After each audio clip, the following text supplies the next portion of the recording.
طلبہ اکرام کو چاہیے کہ ہمیشہ نمازوں کے بعد اپنے اساتذہ کے لیے دعائیں کریں، دعاؤں میں اپنے اساتذہ کو ضرور یاد رکھیں، والدین کے لیے بھی دعائیں کریں اور اساتذہ کے لیے بھی دعائیں کریں، جس سے انہوں نے علم دین حاصل کیا ہے ان کو کبھی نہ بھولیں۔ دیکھیے، ایک واقعے سے آپ کو معلوم ہوگا کہ استاذ کے لیے دعا کرنا کتنا ضروری اور کتنا اہم ہے۔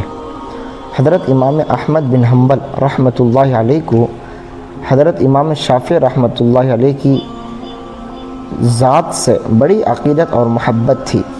حضرت امام احمد بن حنبل رحمۃ اللہ علیہ شاگرد ہیں، حضرت امام شافعی رحمۃ اللہ علیہ استاذ ہیں۔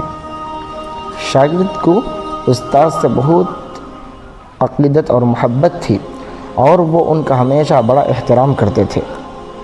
امام شافعی رحمۃ اللہ علیہ سوار ہوتے، گاڑی میں گھوڑے پر سوار ہوتے تو یہ ان کے پیچھے پیدل ان سے سوالات کرتے جاتے تھے۔ ان کا خود اپنا بیان ہے، میں نے 30 برس سے کوئی ایسی نماز نہیں پڑھی جس میں امام شافعی رحمۃ اللہ علیہ کے لیے دعا نہ کی ہو۔ حکیم الامت مولانا اشرف علی تھانوی رحمۃ اللہ علیہ فرماتے ہیں کہ شاگرد محبت کرتے ہیں تو استاذوں کو بھی محبت ہو جاتی ہے۔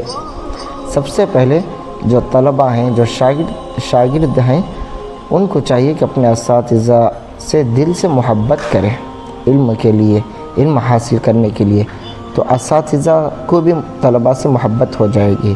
یہ حضرت تھانوی علیہ الرحمہ کا کہنا ہے۔